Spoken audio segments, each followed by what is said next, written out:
Bonjour et bienvenue au webinaire sur la citoyenneté numérique et l'éducation langagière.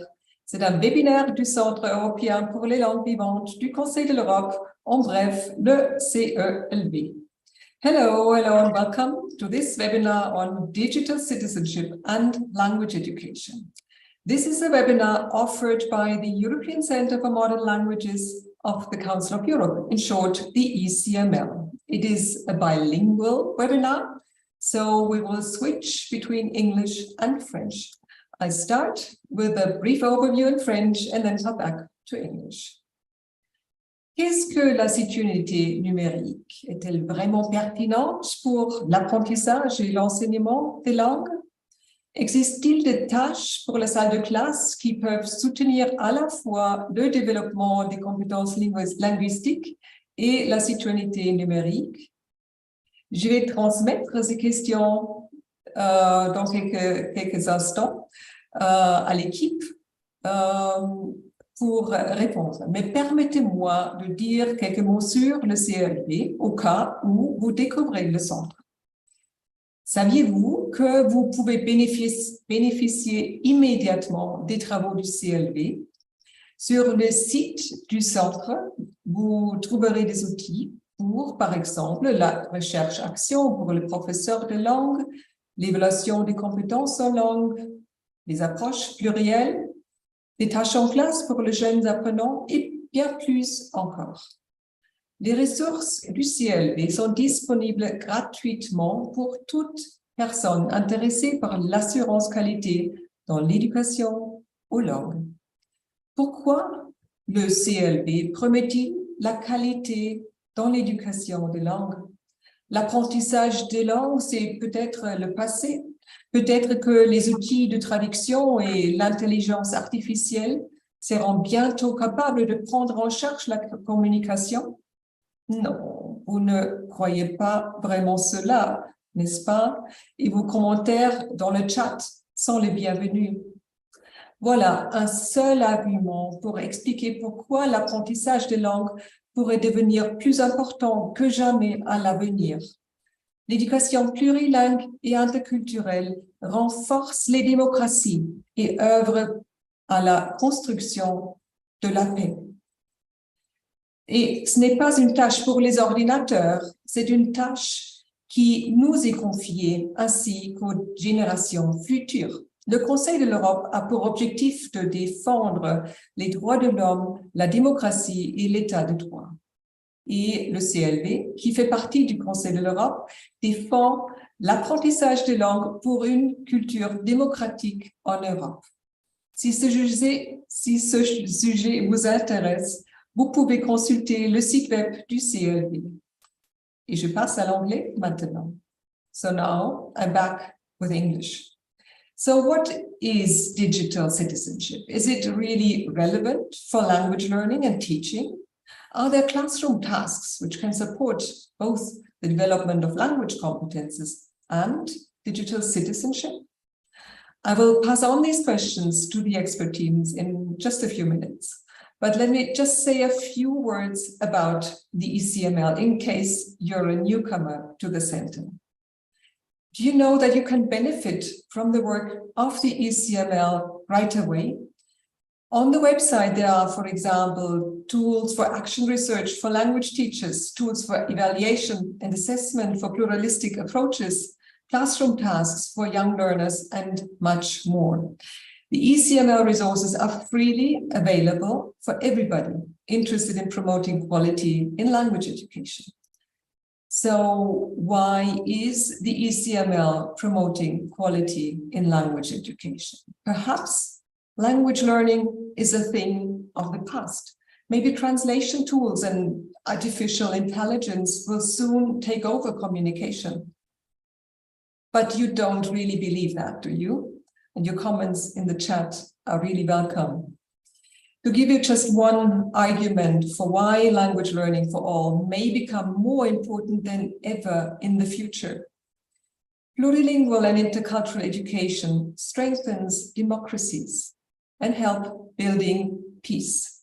And this is not a task for computers. This is a task for our and for future generation. generations. The Council of Europe works for human rights, democracy, and the rule of law. And the ECML, as part of the Council of Europe, stands for language learning for a democratic culture in Europe. If you're interested in this topic, please consult the website of the ECML.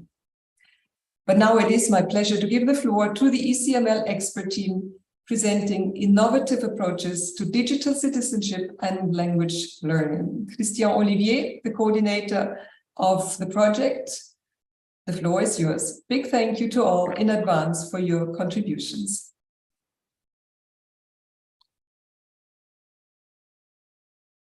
Thank you very much. Merci, Susanna, pour cette introduction. Un grand bonjour et puis bienvenue à tout le monde donc, en ligne. L'équipe est presque complète à Graz. Nous avons une collègue qui est en ligne avec nous depuis le Canada, mais ici à Graz, nous avons donc Catherine Coase du Canada. Là, voilà, la caméra arrive. So I'm presenting introducing the team of the project. A warm welcome to everyone online. The team is here in Graz, and one member of the team is in Canada at this time online with us. So Catherine Coase, we have Teija Natri from Finland. On the other side, Catherine Janot from Ireland, and Elke Höfler from Austria, and online, Marie-Josée Hamel from Ottawa in Canada. And I'm Christian and coordinating the project. On va essayer de présenter assez rapidement donc l'approche pédagogique et puis les productions du produit. Donc c'est un cadre qu'on a développé et des tâches pour permettre d'allier l'éducation linguistique, langagière et la citoyenneté numérique. So we will present the core products of the project, meaning pedagogical framework of the project and the different tasks we have produced, we have designed in the last months. Mais si vous le permettez, pour commencer, je vais revenir sur is sharing okay? Is it working? Yeah, it's working. It's okay? Okay. Okay. Je vais revenir sur ce qu'est un citoyen usager des langues et du numérique tel que nous l'avons défini dans le projet et présenté lors d'un webinaire précédent. Donc, non. C'est bon? It's okay? Everything works. Okay. OK. Donc, qu'est-ce que nous entendons par usager des langues et du numérique? C'est une personne qui va être en relation, qui va agir et interagir avec différentes communautés ou différentes personnes dans des communautés. Chacune de ces communautés est définie par un certain nombre de valeurs qui vont impliquer des droits que la personne va avoir dans cette communauté et des responsabilités que cette personne va avoir dans cette communauté. Donc, l'un des éléments centraux de la citoyenneté numérique, c'est d'être capable justement d'agir et d'interagir dans différentes communautés qui ont des valeurs qui peuvent être les mêmes que les miennes ou différentes des miennes. Et selon les communautés, on va avoir certains types d'agir. On va par exemple, dans certaines communautés, simplement être un observateur, observer. Dans d'autres communautés, on va partager des contenus, des informations, etc. Dans d'autres communautés, on va plutôt être un créateur de contenu, créateur d'idées. Et dans certaines autres, on va même être là comme quelqu'un qui va faire évoluer, qui va transformer la communauté, transformer la société. Et le plus important, c'est que pour être un citoyen, il nous semble qu'il faut que l'action soit à la fois compétente, que l'on soit informé, que les informations que l'on a sont vérifiables, fiables, etc., que l'on ait un comportement sûr pour soi, pour les autres, pour la planète, pour la santé, etc., responsable et éthique, et critique aussi vis-à-vis de l'usage même des technologies. Okay, so I'll do the English version now. So this is the profile of our digital citizen. And as you can see, our digital citizen is at the center. This digital citizen comes with his own profile, so a certain amount of knowledge and competencies and attitudes and values.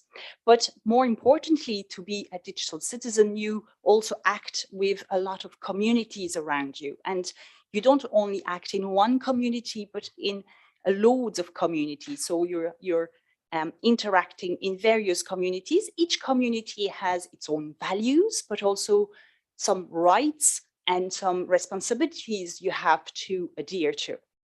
And then with each of those communities, the way you act, the way you interact within those communities might be different. So in some communities, you might just be looking, you're a spectator, but in other communities, you're really active. And sometimes you may even have a transformative attitude where you want things to evolve and things to change.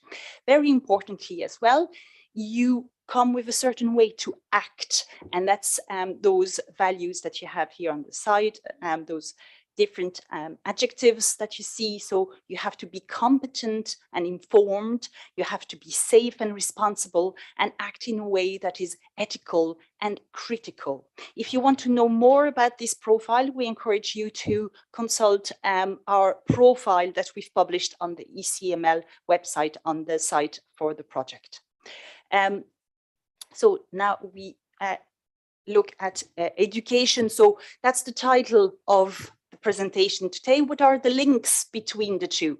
So there's many pathways between language education and digital citizenship. So to answer Susanna's question earlier on, yes, we have many ways in the language classroom to develop digital citizenship or to reflect on digital citizenship. Why is that? Because in language education, we develop ability to communicate, which is also very important within digital citizenship, especially being able to develop some consciousness, some attitudes.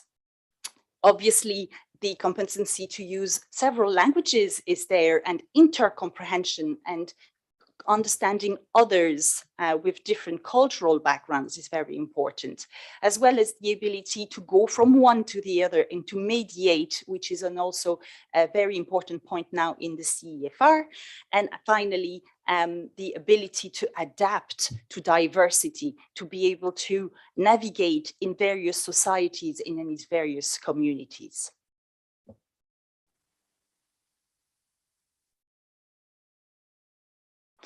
Donc, la même chose en français, quels sont les liens entre l'éducation langagière et l'éducation à la citoyenneté numérique? Il nous semble qu'ils sont nombreux. D'abord, pour être un citoyen usager des langues et du numérique, il y a une compétence de base, c'est celle de savoir, d'être capable de communiquer, donc avec tout ce que cela implique en termes de conscience, d'attitude, de connaissances que l'on doit avoir et de compétences, bien entendu, qui se retrouvent en fait beaucoup dans l'éducation à la citoyenneté numérique, puisqu'une grande partie de l'action du citoyen numérique ou du citoyen usager des langues et numériques passe par l'utilisation de la langue.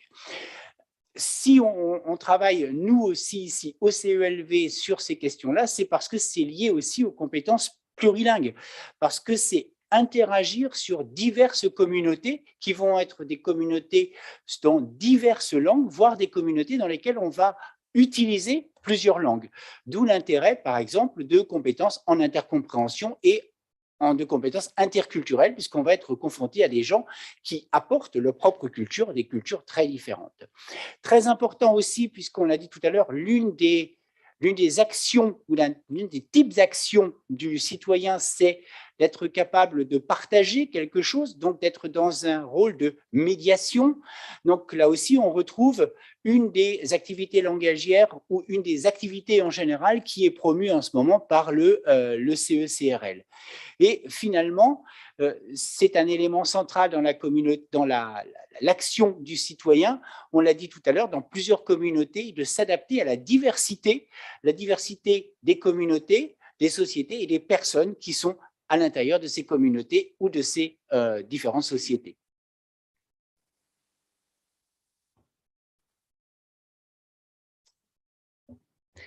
The pedagogical approach is based on the desire, the necessity, and the goal to use real-life situations and to exploit the diversity of opportunities as a basis, as per the recommendation number 10 that was expressed in a document by the Committee of Ministers of the Member States of the Council of Europe, in a view to develop and promote education to digital citizenship. Donc, cette approche pédagogique est fondée sur le désir, la nécessité et l'objectif d'utiliser des situations réelles et aussi d'exploiter en priorité la diversité des opportunités qui s'offrent aux apprenants, conformément à la recommandation numéro 10 exprimée dans un document du Comité des ministres des États membres du Conseil de l'Europe, et ce, en vue de développer et de promouvoir l'éducation à la citoyenneté numérique.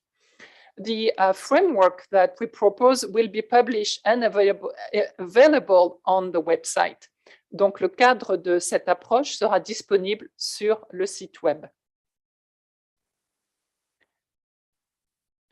The e-learn project is based on the social interactional approach with the idea that there exists a basic competence that we call the social interaction competence that allows individuals to act and communicate in accordance with the connections or the relationship that exists between the subjects involved in the interaction.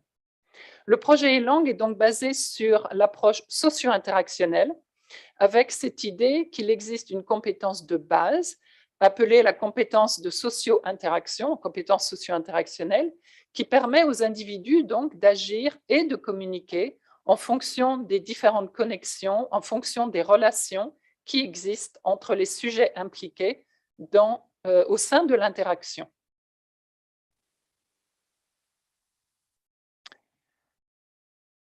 So you have here a representation of the task. So the task, as you can see from that illustration, from that graphic, it's a focused, well-defined activity related to learner choice or learning process. The task requires learners to use language and to focus on meaning rather than form.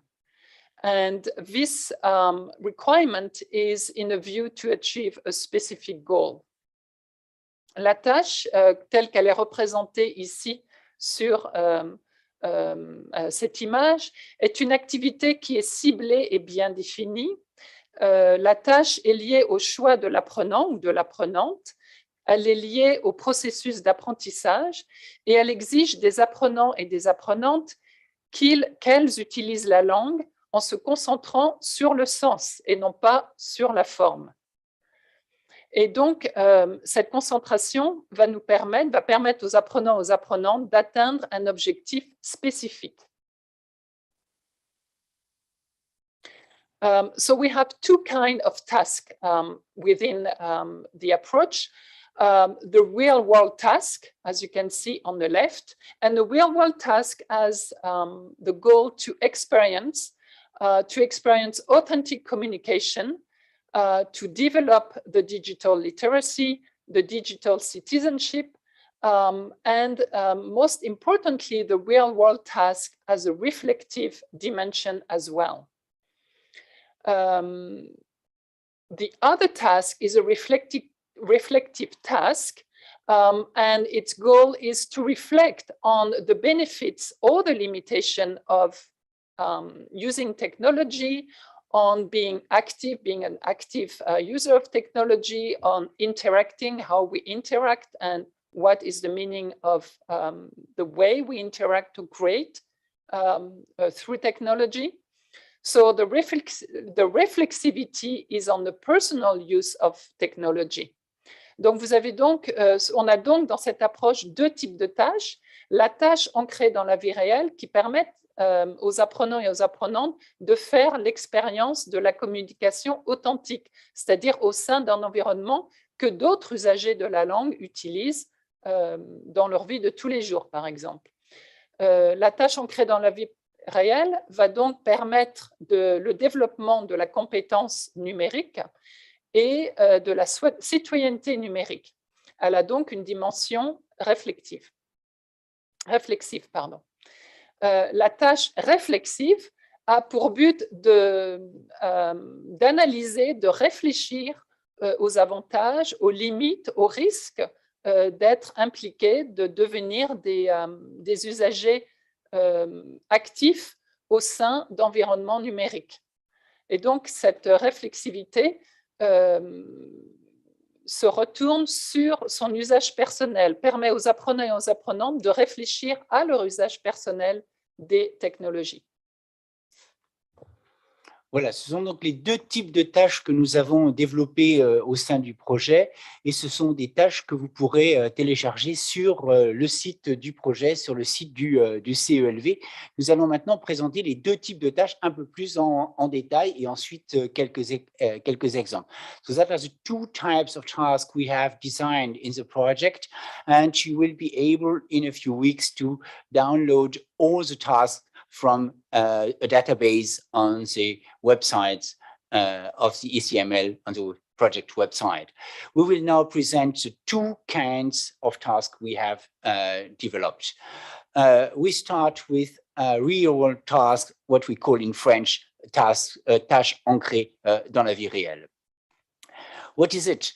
A real-world task is a task that is completed on a participative website, on the Web 2.0, for example, on a wiki, on a forum. So on a website where you have a real audience, not only the teacher and the co-learners, but real people outside of the educational institution.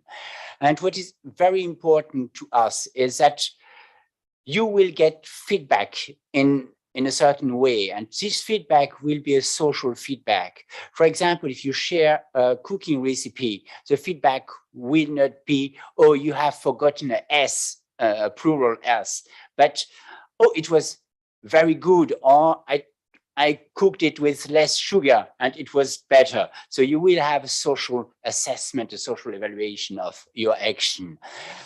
Donc, une tâche ancrée dans la vie réelle, c'est une tâche qui va se réaliser sur un site participatif ce qu'on appelle le Web 2.0. Donc, sur un wiki, sur un forum, sur un site de presse pour mettre des commentaires, etc. Et ce qui est vraiment essentiel, c'est que les apprenants vont avoir un public réel, un public qui dépasse leurs collègues de la classe, qui dépasse l'enseignant et qui va leur donner du feedback d'une façon ou d'une autre. Et ce feedback, ça va être un feedback social, une évaluation sociale. Si par exemple, je partage une recette de cuisine sur un forum de cuisine, le feedback ne va pas être « Oh, tu as oublié un S » au pluriel. Mais le feedback va être « Oh, c'était très bon » ou « J'ai essayé avec moins de sucre et c'était encore meilleur ». Donc, un feedback qui va vraiment être un feedback social, ça va permettre aux apprenants de développer justement cette capacité à communiquer et de voir comment la communication authentique se réalise. Okay. In our database, there will be plenty of real-world tasks, and now you can, well, present some of the examples that you can find there. It can be something like contributing to wikis like WikiHow or Wikipedia. It can be a participation into online discussion forums like Quora or Reddit or Discord.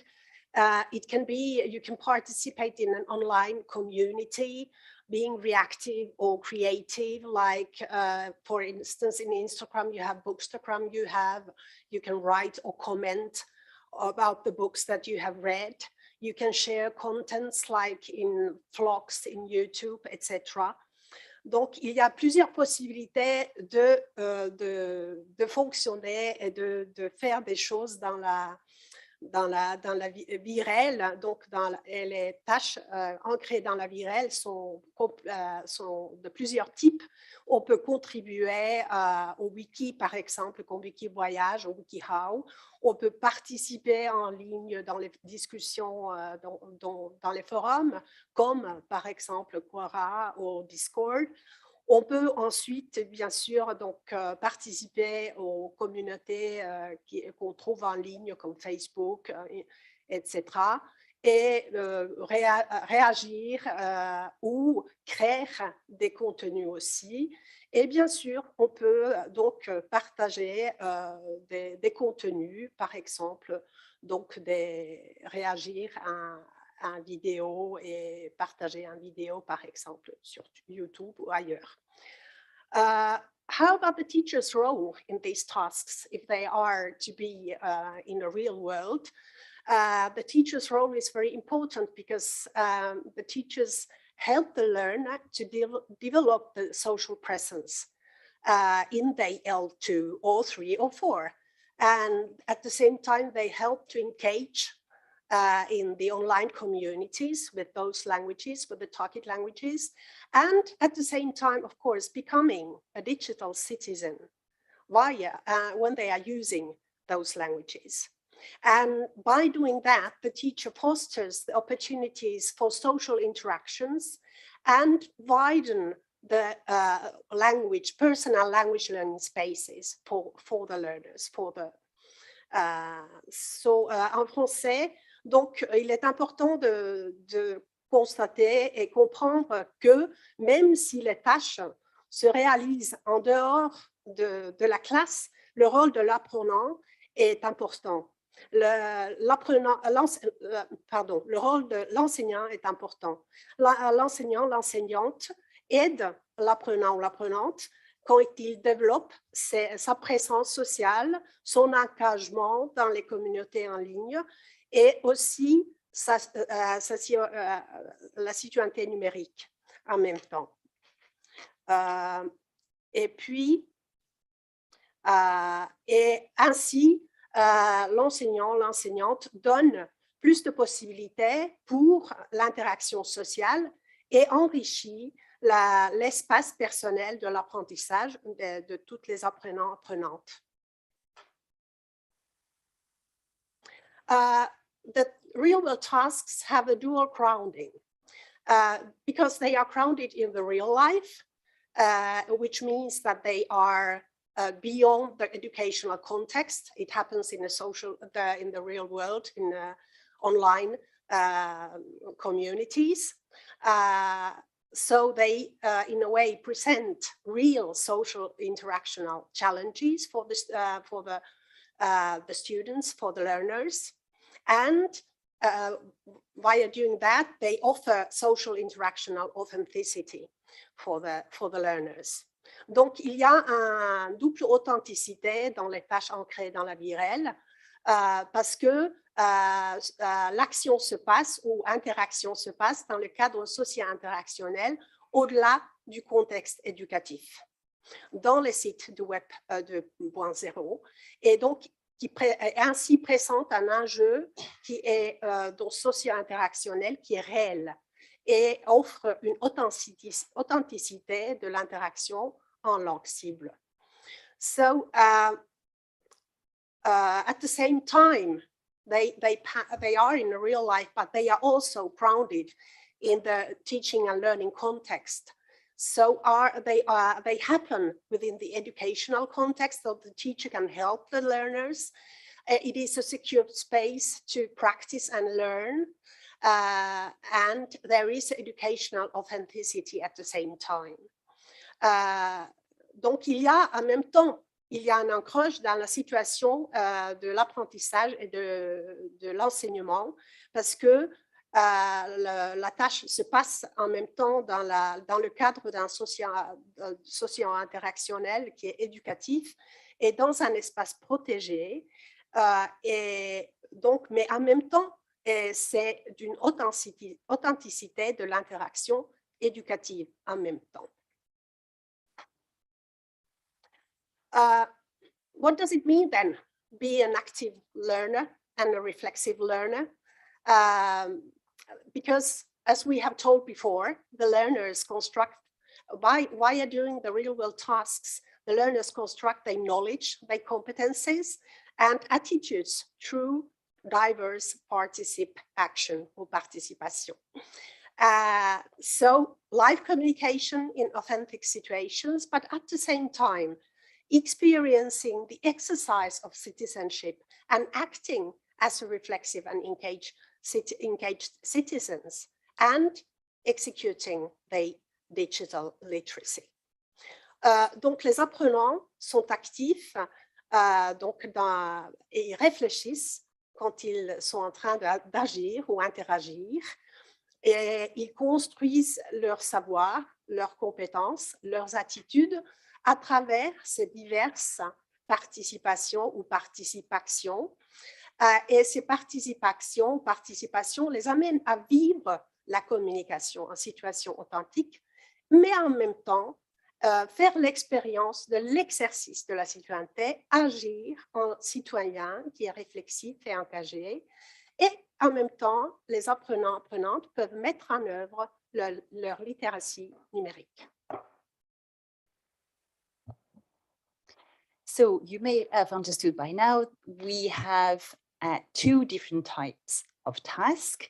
The first one that Teya just presented, the real-world task, and also reflective tasks that we're going to explain now. So maintenant, je suppose que vous avez remarqué donc que nous avons deux types de tâches, les tâches ancrées dans la vie réelle que Teya vient juste présenter, mais également les tâches réflexives. Donc, vous l'aurez compris, la réflexion est au cœur du projet et nous avons décidé de dédier des tâches à cette réflexion. So really, reflection is at the heart of this digital citizenship education, the way we perceive it. It's really important to develop those aspects. So we've dedicated some tasks to reflection. So what do they do? Those tasks really bring students, they are really classroom tasks, so they're no longer real world tasks, but pure classroom tasks. And they encourage learners to reflect in general ways on the use of technology, and more specifically, to reflect on their own use of technology and also the links with languages. Donc les tâches réflexives sont vraiment des tâches qui se mènent dans la classe cette fois-ci. Donc nous ne sommes plus dans les tâches ancrées dans la vie réelle, mais vraiment des tâches de classe. Ces tâches emmènent et permettent à l'apprenant de faire une réflexion sur les usages de façon générale, les usages des technologies, mais également de réfléchir plus profondément à ses propres pratiques, des technologies et ses pratiques de la langue également. So we will now present a few examples, concrete examples. So we'll move to the concrete side and we'll present you the task sheets. Maintenant, nous allons passer à la partie un petit peu plus concrète avec des exemples de fiches que nous avons développées au sein du projet. So you have here the templates that we've used to develop all our tasks. So it is very important to go over the various details that the various parts that we use when designing the tasks. So each task has two sides. So it's a dual task, and we always have a teacher sheet and then a student sheet. So they mirror each other, but not completely. So you might look when you first open, you say it's twice the same thing. It is not. So obviously some aspects are similar, but when we talk to the students, it is presented differently. We also used a variety of tasks so that the students can engage in various activities, the learners can engage in various activities. We've used a wide range of platforms as well. So we go and offer opportunities to explore different platforms. The objectives are varied, so we have various objectives and also working on various aspects of the language. And then, very important to us, the objective of the that are linked to the project specifically. So the digital citizenship, digital literacies objectives with the various aspects that we've discussed already. We also have various language activities, so you can work on oral production or written production, reception, etc., mediation, obviously. We also indicate whether there's a plurilingual or intercultural aspect to the task. And finally, for the teacher task, we give you possible steps. Donc, en français maintenant, donc, nous avons une fiche modèle que nous avons suivie pour développer les tâches. Cette fiche modèle, vous retrouverez donc dans toutes les fiches le même modèle à chaque fois. C'est très important de préciser que pour ces fiches, nous avons toujours deux parties. Une partie pour l'enseignant et une partie pour l'apprenant. Donc, quand vous ouvrez la fiche, vous pouvez avoir l'impression qu'on a deux fois la même chose, mais en fait, nous rentrons dans des détails différents en fonction de la personne à qui on s'adresse, vous, l'apprenant, ou vous, l'enseignant, ou l'apprenant. Ces fiches donc, couvrent différentes tâches, des tâches qui sont variées, qui emmènent aussi l'apprenant sur des sites différents. Donc, nous avons essayé de vous faire des propositions de sites qui vous emmènent sur des aspects différents. Ils touchent à différents niveaux du CFR, du CEFR, c'est très important, avec des objectifs variés. Et surtout des objectifs qui touchent à la citoyenneté numérique et à la littératie, qui touchent à différents aspects. Enfin, ces fiches touchent à des activités langagières différentes, donc parfois de la production, parfois de la réception, parfois de l'oral, parfois de l'écrit. Nous parlons également de la médiation, c'est important. Nous indiquons toujours si ces fiches permettent de travailler, et ces activités permettent de travailler des éléments interculturels et plurilingues. Et enfin, nous vous donnons différentes étapes possibles pour la réalisation de ces tâches. Oui, oui, tout à fait. Bien, merci Christian. Donc, pour le moment, ces fiches sont sur le site. Vous avez quelques exemples de fiches sur le site, mais très bientôt, nous aurons une banque de données qui permettra de consulter ces fiches et donc de chercher certains éléments précis. So a very important element to add is that at the moment we have a few examples of tasks on the website so that we can whet your appetite, but in a few in a short while, we will have a database, and this database will allow you to look for specific aspects. And we've highlighted with the arrows the various aspects that you will be able to look specifically for. So the searchable elements that you'll be able to access.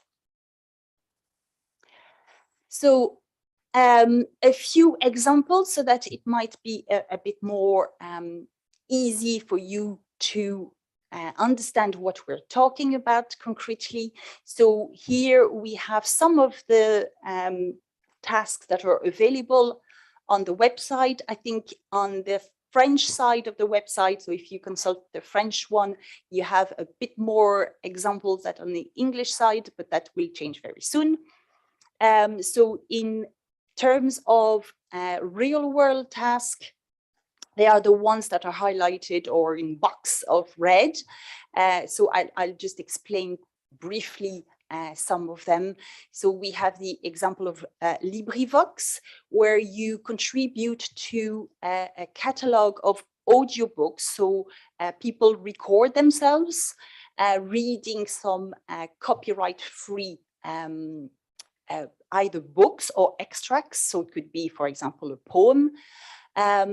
And it's how to contribute and post. Okay, so that's an example.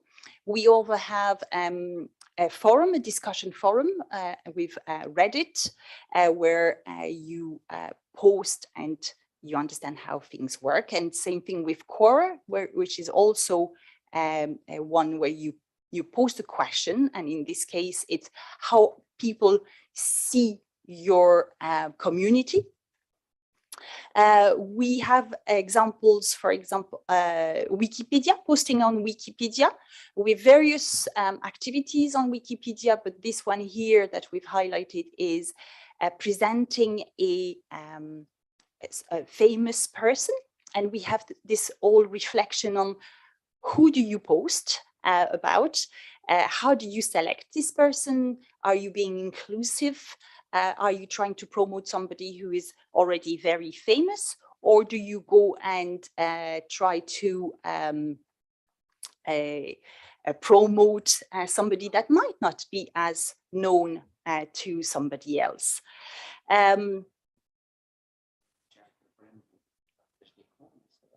Okay, so I think there's an issue with yes, there's a slight issue with the sharing. Okay, let's come back. And another example of Wiki Voyage, where you post something about a place you know, and where you can eat or drink. And once again, this is a whole reflection of what type of place do you promote. So, mais peut-être que je vais passer en français pour nos auditeurs francophones ou francophiles.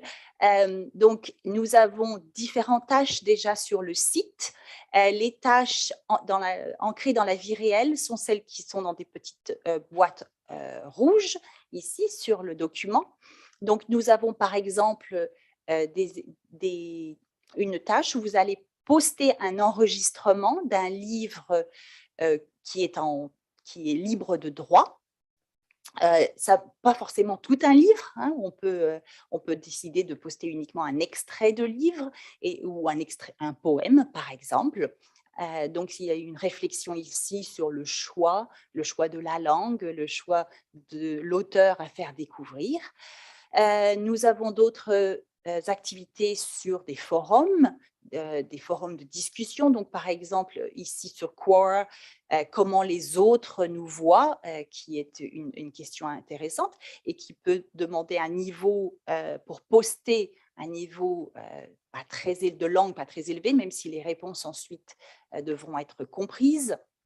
Nous avons des activités sur les wikis, donc sur Wikipédia ou Wikivoyage, avec, par exemple, présenter une personnalité, avec une réflexion, encore une fois, sur quelle personnalité on choisit. Est-ce qu'on choisit quelqu'un qui est déjà très, très connu, ou est-ce qu'au contraire, on essaye de faire découvrir sa culture? Est-ce qu'on choisit de poster sur un homme ou sur une femme? Et donc, c'est des aspects d'inclusivité également.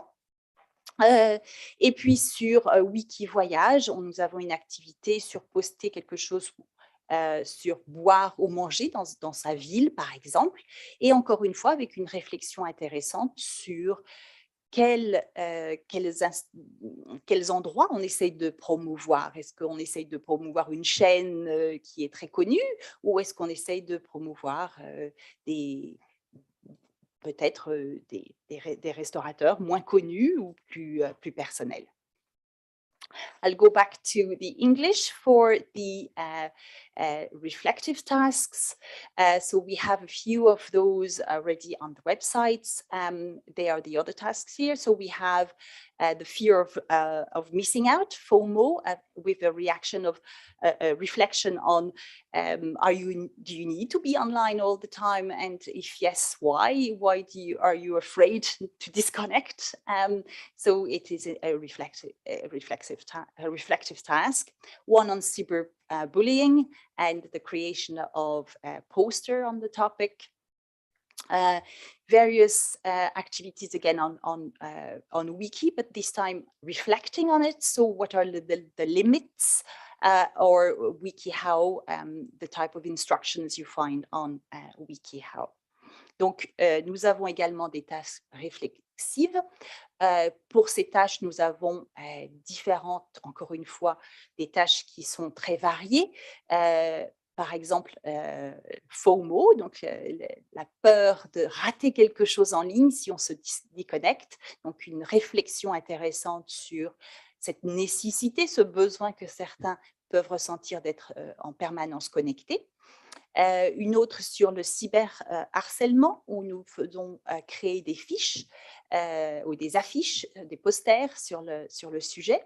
Et puis d'autres sur les wikis, donc le monde des instructions sur WikiHow, et également les limites et les forces de Wikipédia, cette fois-ci en tant qu'utilisateur, et faire comprendre comment Wikipédia marche pour peut-être ensuite avoir un point de vue plus critique sur Wikipédia.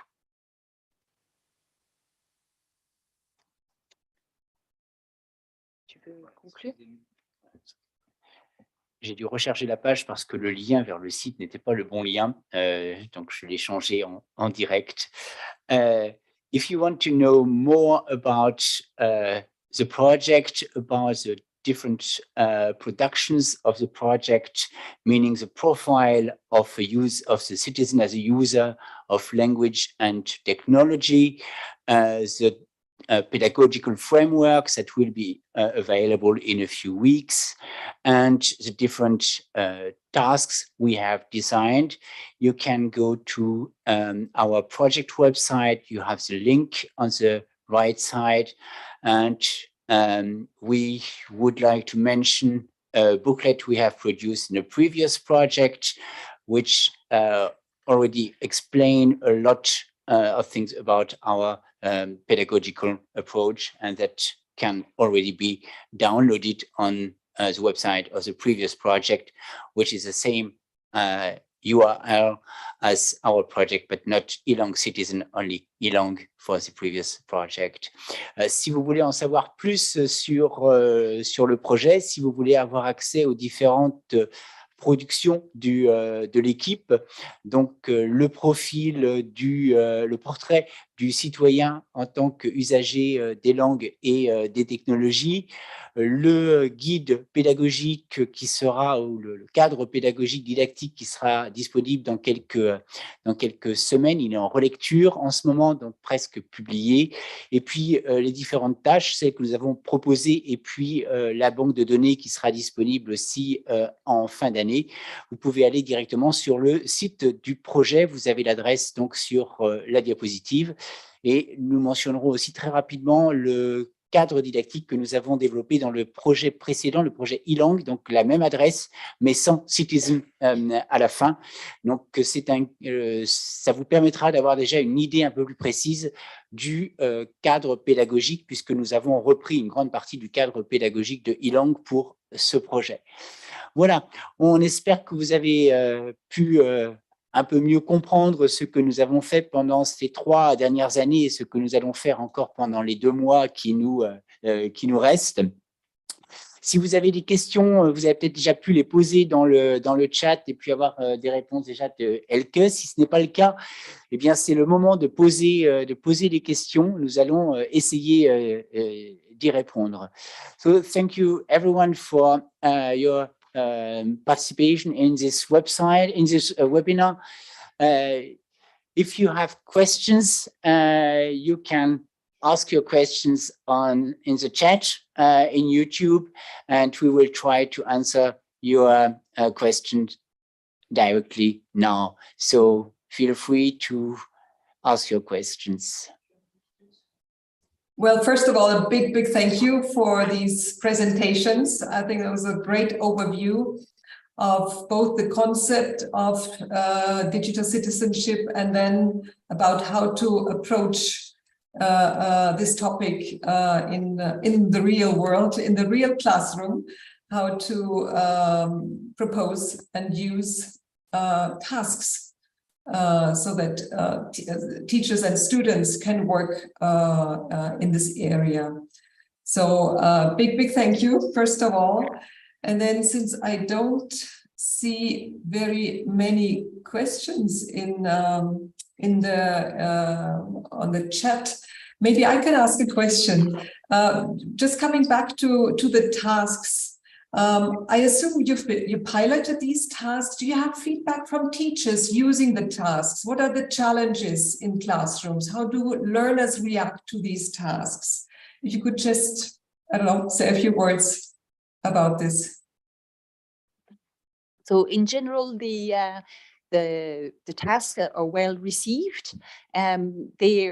I suppose they're challenging in many ways because they're new type of tasks. But I think the teachers that embraced the principle really find them very useful. I think it's important to say that these tasks, we are only offering suggestions, and they will be the task sheets will be downloadable so that people can modify, adapt them to their own context. So what we're hoping is that it's really a seed and people can grow their own ideas. Peut-être en français. Donc ces tâches sont très bien reçues généralement par les apprenants et les enseignants, les deux. Ce sont des tâches différentes, donc qui permettent d'agir dans la vie réelle, donc quelque chose de nouveau parfois dans la classe. Mais ce qui est important de préciser, c'est que les tâches et les fiches de tâches que nous proposons dans le cadre de e-Lang Citizen sont uniquement des propositions qui sont bien sûr à adapter, à modifier, et nous espérons que nous permettons aux enseignants d'avoir de nouvelles idées, donc de se dire « Ah mais tiens, ça me fait penser à cette tâche-ci, je ne vais pas faire la tâche qui est proposée ici, mais je vais la modifier parce que dans mon contexte, j'ai besoin de faire travailler tel élément langagier ou tel aspect de la citoyenneté numérique, et donc de retravailler ces tâches de façon différente.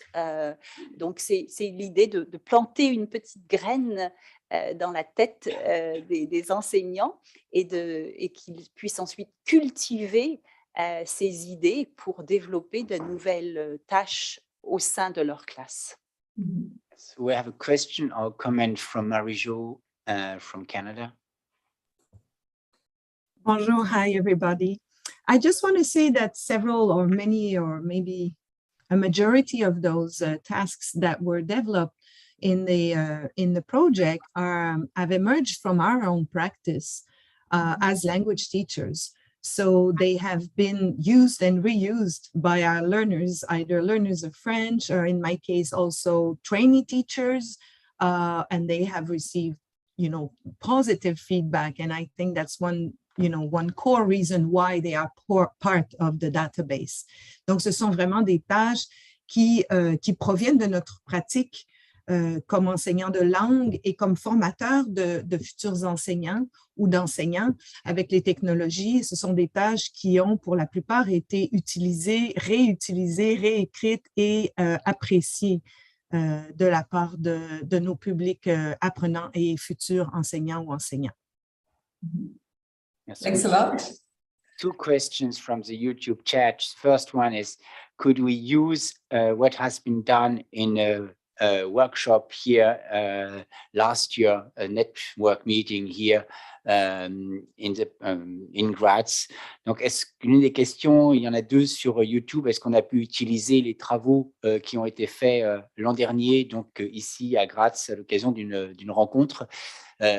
Évidemment, les tâches qui ont été produites sont des tâches qui ont été produites en partie par l'équipe et en partie par l'équipe et des personnes qui ont participé à un atelier en février 2022, me semble-t-il, et l'année dernière, qui se sont joints donc à un réseau d'une douzaine de personnes donc, qui renforce le projet. Et donc, ce sont des travaux qui ont été menés en commun avec l'équipe et qui se retrouvent donc ou qui se retrouveront dans la banque de données. The task we have presented and we have designed during the last years have been designed by the core team of the project, but also with participants of the workshops that was held in November 2022, and participant of a network meeting. So we have 12 people participating in a network, in a project network, and this person were involved in the production of a lot of tasks. So it's a common production, not only from the core team, but also from other team, from other members of the network and to workshop. And the other question, very simple, very short answer. Do we develop some task for young children? And the answer is no. It's a project for secondary school and higher education. Donc, l'autre question était, est-ce que nous allons développer des tâches pour un public enfant? La réponse, c'est malheureusement très courte.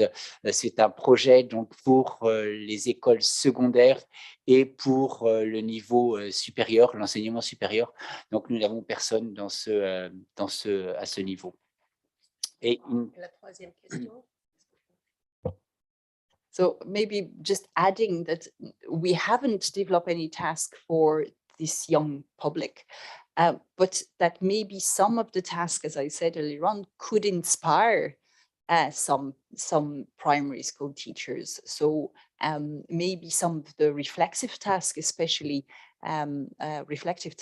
especially could be adapted to a younger public. We don't feel that we're expert in that area, but maybe if people look at those tasks, they will be able to see how they can be adapted to their own context.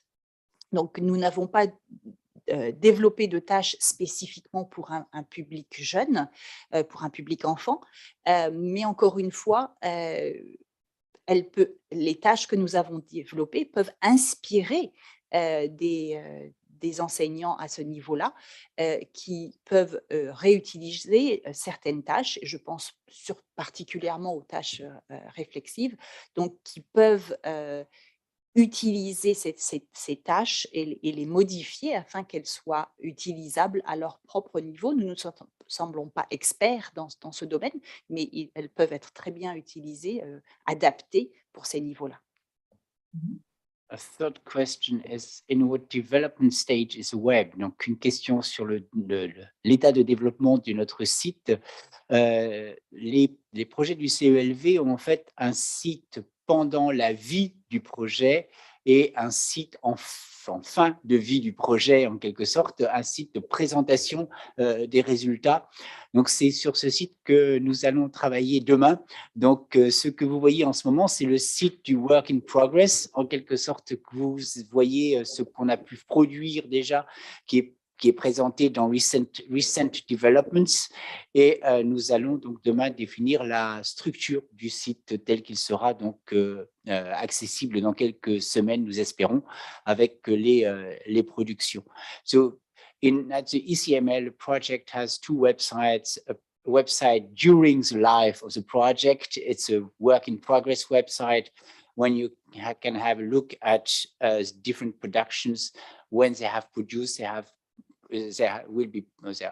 put on online, and there will be a new website in a few weeks with a new structure of the website, and it was a website presenting the results of the project, presenting all productions of the project. So you will see in a few weeks a new project with a new structure. We will work on that tomorrow. We will have now an expert meeting in Graz, and it is one of the aspects we have to work on tomorrow. So we hope that the website will be very soon available with all project activities and all project products. Thanks a lot. Grand merci, Christian.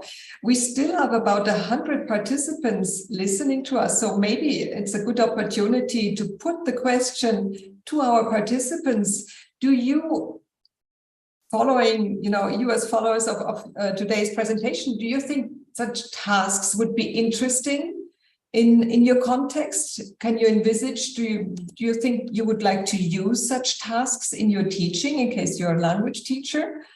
En français, il dit, est-ce que vous pensez que ce sont des tâches utiles, des tâches qu'on peut bien utiliser dans votre contexte?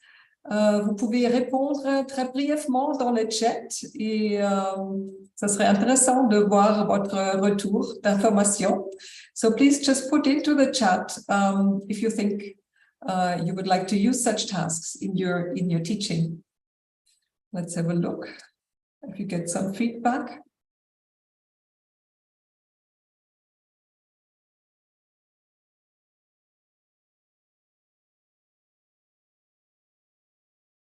No, so far I can't see any feedback. Well then, I just say thank you. Thank you to all presenters, to the ELAN citizen team, Christian, Catherine, Thea, Elke, Catherine et Marie-Josée. Merci beaucoup pour ces présentations engagées et motivantes. Un grand merci pour les idées, pour la pratique de l'enseignement en langue dans le contexte de la citoyenneté numérique. So thanks a lot for these inspiring ideas. Thanks a lot for your presentations. I think they've been very engaging and motivating. So looking forward to finalizing the website. And I invite all participants to come back to the website, let's say end of this year, beginning of next year, where we will then be in a position to offer all the tools that where you now had appetizers. Alors, la demande de revenir vers le site web début cette année, fin de cette année, début de l'année prochaine, pour bénéficier des produits de cette belle équipe ELAN Citizen. Merci beaucoup. Thank you very much. And have a nice evening. Bye. Merci and goodbye.